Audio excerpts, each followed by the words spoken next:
Now we're being joined by George Floyd's brother, Philonese Floyd, and the family's attorney, civil rights lawyer Ben Crump. Thank you both for joining us. Thank you for having us. Well, Mr. Floyd, let me start with you. You heard the verdict. What does 22 and a half years mean to you tonight? It just means that we have some type of accountability. I wanted the maximum sentence because my brother has received a life sentence. My family, we all have received a life sentence. We'll never see him again, but his mom will have the opportunity to visit and get a chance to see her son whenever. And Mr. Crump, the judge spoke about his thinking on this sentencing. Does this look like justice to you? Well, it's a step towards accountability. We know that it's the longest conviction for a police officer in Minnesota's history, and we are looking around America to see if there's any police officer that has been sentenced to longer time for killing an African American in America. So we feel that we are starting to make progress. This is an opportunity for America to reach a turning point where we say this is not the exception, but this is the norm, that Black men and women and other people of color expect accountability on the level that our white brothers and sisters expect accountability.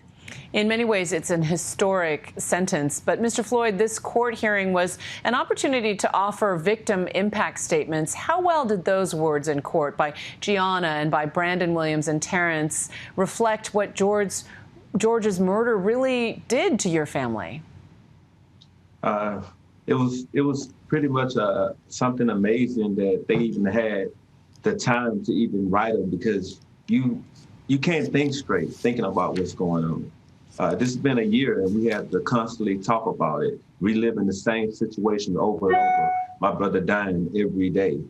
But the fact that they even spoke about it, and Gianna was able to talk about how she missed her father.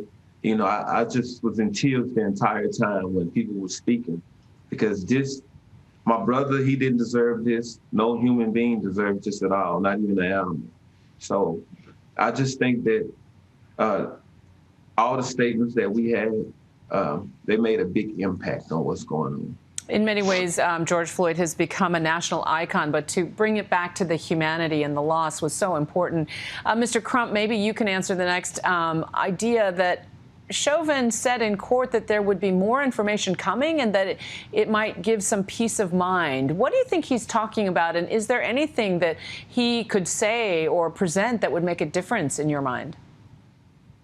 You know, I often listen to Philonese and his family members speak, and as they have articulated, there's nothing that he can say to change their perception of what took place on May 25th, 2020.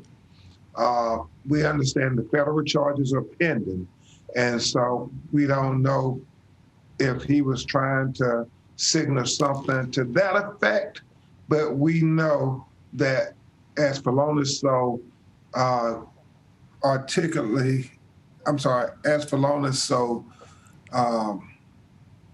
passionately spoke, they want the maximum sentence.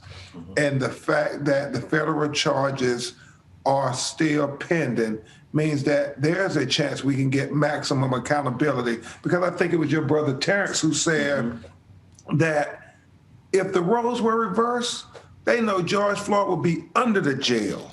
And so we're still seeking that equality in America, that our skin color should not play the predominant factor in the criminal justice system. And so that's the hope for today. That's why I was so relieved to see us get the longest sentence in the history of the state of Minnesota, because it gives us hope for the Breonna Taylors of the world, for the Pamela Turners of the world, for the Dante Wrights of the world, for the Jacob Blake Juniors of the world. All these Black people who've been brutalized by the police on video. And how important do you think that is, Philonese? Gianna's quote about her father that, you know, my daddy's going to change the world. What impact do you see it having on all of these other people of color who Ben just enumerated, who are seeking justice themselves? I think it was big. Gianna, she was amazing. She's always been amazing. That's his daughter. He loved her so much. She's a daddy's girl. But for her saying the statements that she made, and one of the most memorable ones was her dad would change the world. Everybody stood behind that, and they believed in that because her father was tortured to death.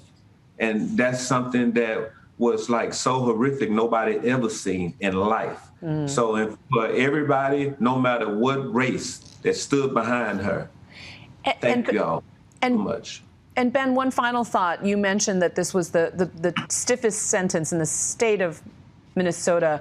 What do you think that message is that's sent to other law enforcement officers who may be being held accountable moving forward? And that's what it is, Juju. It's about accountability. The fact when Chauvin is held accountable, it has a chilling effect on the next police officer who would have the notion to engage in excessive force against a person just because of the color of their skin. And so that is the real hope for today, that not only in Minnesota, but in Louisville, Kentucky, with Breonna Taylor, in Wisconsin, with Jacob Blake Jr., Anthony McClain in California, all these people were killed or brutalized in 2020. It sends a message to them that accountability is now the standard, no matter who you brutalize in America, whether that's a black person or a brown person or an Asian person, that you're going to be held accountable. Important words. Ben Crump, our thanks to you. Philonese Floyd, thank you both for your time. Thank you. Hi, everyone. George Stephanopoulos here. Thanks for checking out the ABC News YouTube channel. If you'd like to get more videos, show highlights, and watch live event coverage, click on the right over here to subscribe to our channel. And don't forget to download the ABC News app for breaking news alerts. Thanks for watching.